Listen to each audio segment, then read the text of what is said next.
Welcome to the Motus Video Zone. With your copy of the Motus K53 book and these easy-to-follow videos, you'll have a clearer understanding of how to pass your test with flying colors. During your practical driving test, you will be required to complete at least one lane change.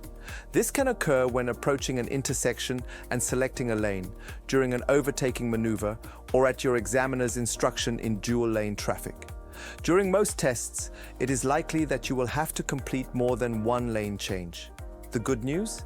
In each situation, the requirement is the same. First, check your mirrors, then your blind spot in the direction you intend to move.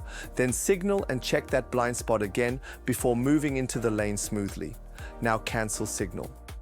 Don't change lanes within an intersection. Wait until you have cleared the intersection to begin a lane change procedure. Where you intend to change more than one lane in a single movement, the appropriate blind spot must be checked before crossing each lane line.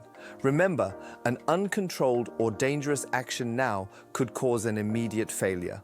In a situation where dual-lane traffic ends, if your lane is the one that ends, you must perform a lane change in good time. If your lane is the one that proceeds on, you must do a blind spot check in the direction of the vehicles traveling beside you. Check your copy of the Motus Learner's and Driver's License Manual for a more detailed diagram of this situation. And that's it. Remember, these videos are here to help you better understand all the steps outlined in your Motus K53 book. So keep practicing and stay alert, stay safe, and stay ahead with Motus. Hit like, subscribe, and stay tuned for more K53 tips, competitions, and exciting prizes.